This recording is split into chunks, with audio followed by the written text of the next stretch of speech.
We live. We live. We live right now.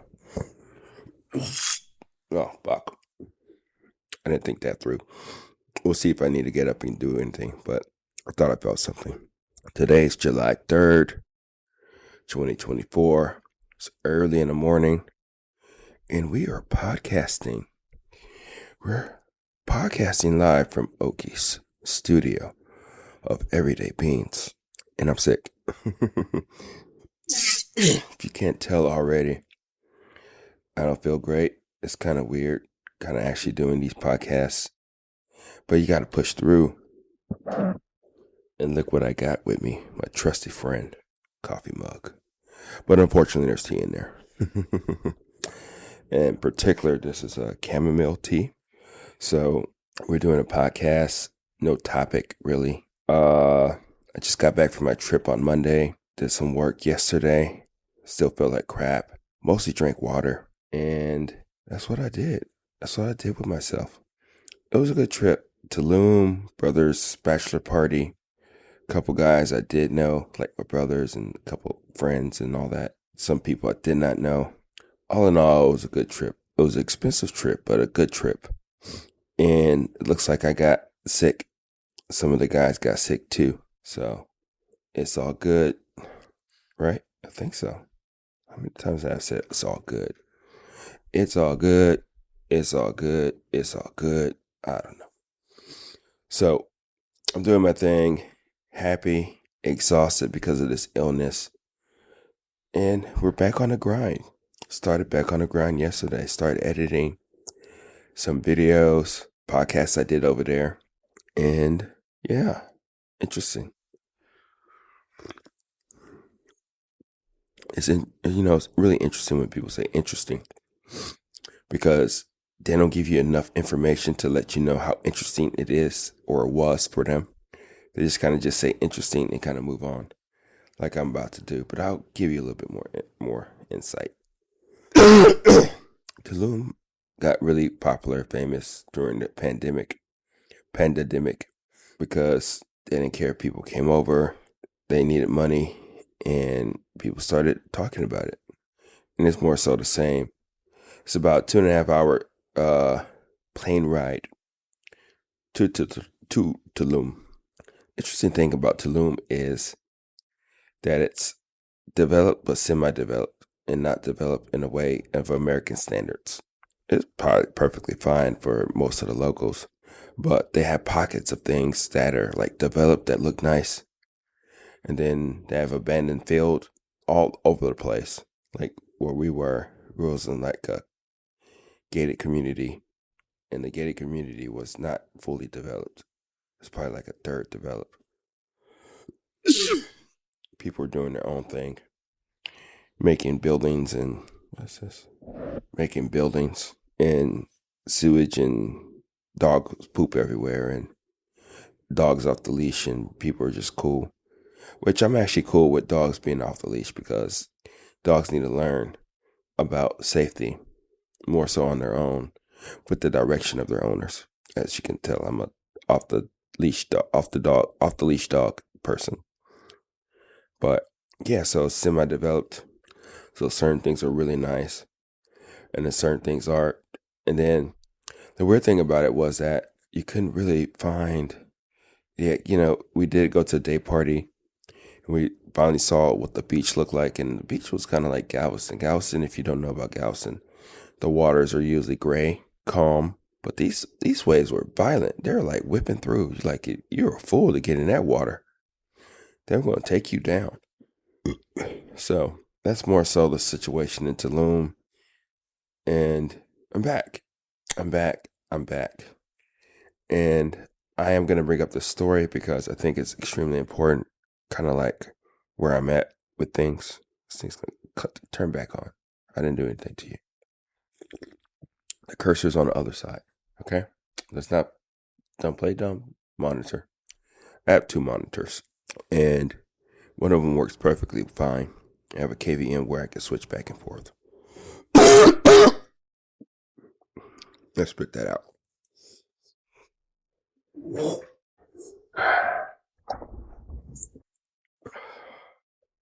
Okay.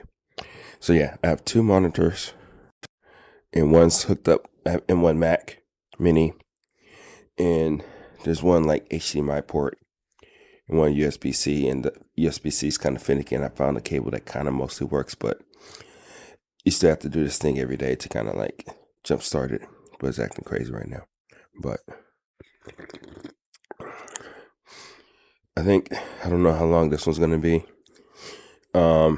This chamomile tea tastes like shit. If you want my assessment about tea, tea's not really good. It tastes like dirty dishwasher water, and you feel better after you take it. So that's my review of tea, most teas, all teas. And if I ever say tea like and coffee, don't buy my shit. Just drink tea. Because tea like and coffee is not appetizing. It's not appealing. It's not something that I want to come to or drink and enjoy, right? So, what I was gonna say. I should put my phone on the charger. And I think I will. What's this? Yeah. Okay. Let's go. So here's the thing. Things happen the way they happen. You either feel sorry for yourself or you do something about it. And that was my case. Last year around this time, probably a little bit before that, this thing kind of happened for a couple of months. I get a call or a text message from this lady. She says, "Hey, you still do coffee?" I say, "Yeah, fuck yeah, I do coffee still. Why not? This is the thing. This is coffee. This is what I do." Okay. So she tells me that she has a client who's looking to do coffee, blah, blah, blah. Ivory Coast, X amount of beans. I started to get happy. So I go ahead and, take interest in it. Sorta. I kind of like, okay, cool, whatever. So I think I had some other stuff going on at the same time. So I was like, cool, whatever. Let's do this thing. So set up the meeting at this place, not too far away from me. It was good times. Talked to him about the coffee. Talked to the other person in Ivory Coast about the coffee and all that good stuff. The connection was that she was going to provide like expertise of how to make the coffee and how to do all that good stuff with the coffee and all that good stuff, right? So that was her angle, and I was going to be there just to be a supplier for the coffee, which makes sense. Know your lane, right? Know your lane. So did the thing, wrote the proposal up, and I knew I couldn't do it out the house. It couldn't be no way I could do this out the house. This was a big order. This was a container full of coffee, tons of Brazilian coffee. I did give them a couple samples of different coffees and all that good stuff. But again, if you hear that I sound like crap and my voice is kind of crappy, or maybe better because of this, let me know, okay? So I go ahead and do the thing, right? And I go ahead and write the proposal. Spreadsheet about production, how much it's going to cost and all that stuff. And it got to the point to where I was like, okay, I got to make this much. I got to sell it for this much. It was really like a business aha moment. Yes, you're supposed to make money in business, but what people don't realize is that when they see a $25, $30 bag of coffee in a small bag, and people put all this marketing bullshit around it, which some of it is true, some of it isn't, but whatever. That's a story for another day. Most people say that's expensive as hell, right? Which it is. But when you like sit down with yourself, especially for a wholesale order, and you are literally discounting your coffee, your product, as much as you can possibly do in order to make the sale, you realize that you're not really making that much money. And I think a lot of times when people or roasters put such a high price on their like retail coffee, it allows them to come down in price but still make money in wholesale. If that makes sense. So did the math, spreadsheets, woo. Saw this local roaster. I could go ahead and roast out of his facility. no problem.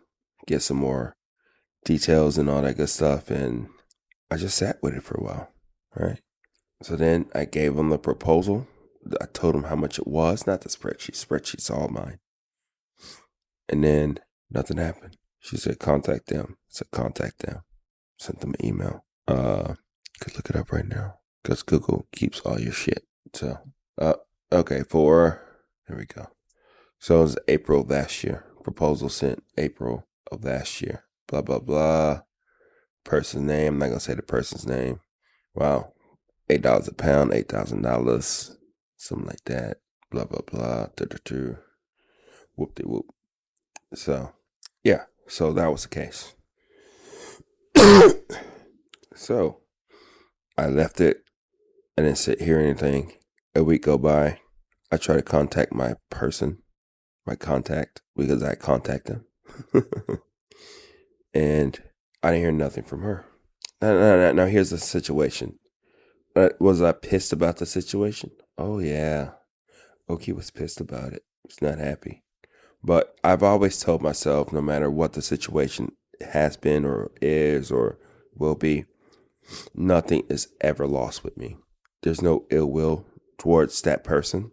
I know you can easily say that on the podcast and mean something totally different out in the open, but the point is that I look at failure a little bit different than other people. People are so scared of failure. I used to call myself on my Instagram page a failure, a lifetime failure. And I don't say that to be cool.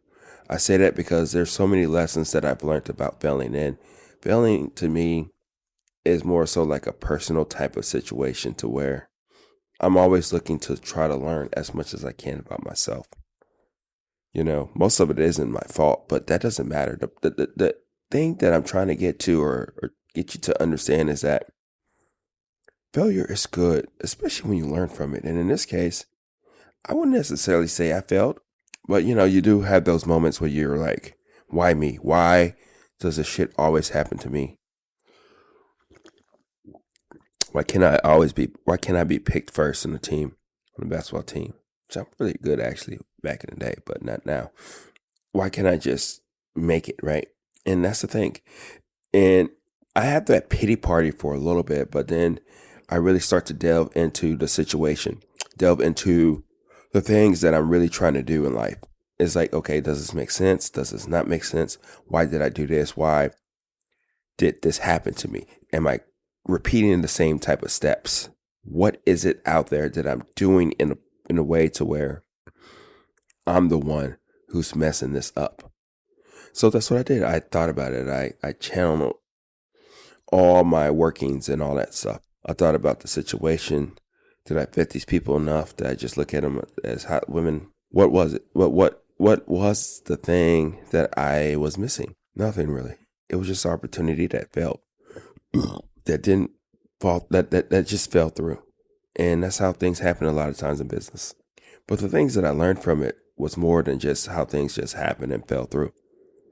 Now I had a system to where I can truly, really look at my beans and see how much money I'm actually making, right? I can see that. I can see that I'm being proactive, that I'm being ready and diligent about the situation. I can really see how much money and effort that I'm putting into all of this.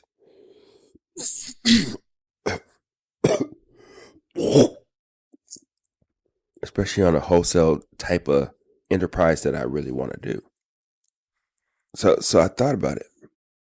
I'm like, man, I have this work. I've done all this work and I'm in a good place right now.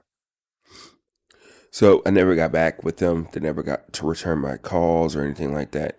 I even did some research on a girl who was doing this whole thing, and I mean, I didn't want to put anything into it, but it seemed like she was a criminal anyway. You know, I mean, we all have our issues, but I mean, I just Googled her name and it came up, and I was like, I don't know if this is her, but whatever. It is what it is. It didn't work out. Probably I dodged a bullet. Who knows? But as the months kept on going, I started to realize is that I can probably actually do this on Amazon. I can actually probably put my coffee out there on Amazon. And the way that makes sense for me.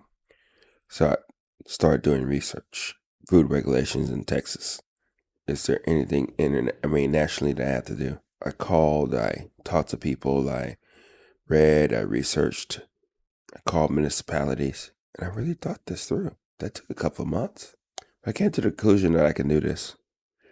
I can do this in a healthy way for other people to let them know that they're going to get their product in a way that's is sustainable, but it's also in a healthy, safe facility. I have a place, utilize a warehouse to where I can host my coffee, get it to Amazon and do other stuff, right? And I can use that spreadsheet that I made for the proposal, modify it here and there in a way to where I can see how much profit I actually make in coffee. That's how I roll. That's how things happen. And now that I have a good working understanding of the things I need to do, even though there's still hiccups and issues that I'm having with Amazon right now. Like my person thought she was done with me, I guess. That it was fixed. It wasn't fixed. It's not fixed. And quite frankly, I'll check in with her again early next week to see if it is fixed. Yeah. You have to keep rolling with things. You gotta use opportunities and situations in a way to where you're learning from it. You can use it in other applications. And that's the thing about failure. That's the thing about people don't tell you about failure is that you don't have to start from zero a lot of times. You don't have to be in a place of where you are then learn from a situation that you got yourself into. You put everything that you're doing in a way to where it does make sense for you, for other people, and for the situation at hand. And as you grow and understand the things that didn't work, you're still in a place to where you can pull from the toolbox and really try to get there. Really try to understand the things that you would like to do. That's the thing that I'm talking about right now. That's the thing that makes sense. That's the thing that we as people are trying to get to as much as we can. Because if we don't do that, we don't see or face life head on in a way to where we matter and we're trying to get things done, we're trying to succeed, and we're trying to just play this game of life, then we're always going to be stuck. We're always going to be bitching, complaining, blaming other people, not ourselves. Stuff like that, right? That's what we don't want to go through. But we have no choice but to go through it anyway, because that's life, right? We have to do something about it. And what better thing that we can do beyond to just being frustrated with things is to learn from that thing, that situation, and use it to our advantage. Because that's the advantage that we have. All the failures that we do have, that's the most key ingredient that we don't realize that we have in a lot of things that we do. Yeah, we have experience doing this or that, or learning and growing and doing well with the things that we know how to do up, but the things that we fuck up on, don't do well on, that we just made a wrong judgment call, those are the things that we need to learn and care about and come to a conclusion to, you know? I think that's the biggest thing in this hurdle of life. I'm not trying to give you like a big memorial of the story and all that good stuff. I'm not really trying to do that. I'm just really trying to get you to think differently about failure. That it's not as bad as you think it is. It is actually pretty good. And guess what? You're not going to be 100 for 100. All your videos are not going to be 1 out of 10s. You are going to fail. You will not succeed all the time. You will have to figure out what you need to do for yourself when things don't work out, because they're not going to work out all the time. And it's interesting watching my kids right now, and when they do things and fail and do this and do that, blah blah blah blah blah, right? And I watch them and I look at them and I'm like, sometimes I get frustrated because they have never really experienced the failure part. But then I have to realize that developmentally, they're not there. They're not there yet. You know, that's the part that I'm looking forward to, helping them out in their lives. And for the most part, they're going to have to figure out a lot of that stuff on their own anyway. But again, if you're grown, you're older, you've gone through things, you've been in life, and you've been understanding of the things that you're trying to do, and you're trying new things and it's not working out, really look at how you got there. Look at the positive steps that you have taken in order to get somewhere. Think about the missteps. Think about the things that you had control over, things that you did learn about the situation. Think about it all. It all matters because that's your secret ingredient in life. Failing and learning from it and using it to the point to where you are magical. You are understanding. You understand yourself. You understand the situation. So that's what I got for you. Again, I don't know how to do 28 minutes on this thing. And again, this is just off vacation. I did do one podcast off vacation, but sometimes you have these ideas and you kind of just go with it and things just kind of happen. So, but yeah, the reason why I bring up that story in particular is because I actually saw that person who was the representative at Tulum at the for that thingy, and we talked about it. We had a good talk, and it was a good talk. So we'll see if she wants to be on my podcast or takes coffee and all that. I do need a woman's point of view about this all. Can't just have dudes and all that. And we'll see. But that's what I got for you. That's the situation at hand. And I'm looking to get better today. I'm looking to get better every day, actually. But we're going to try to kill this illness, sickness, or travel bug. And we're going to continue to get better every day and run this stuff up. Okay? So, that's me. I hope you are well. Come on, see me. Come on. Come on, computer. You know I am. I don't need to put on my coat all the time. So, we done. Bye.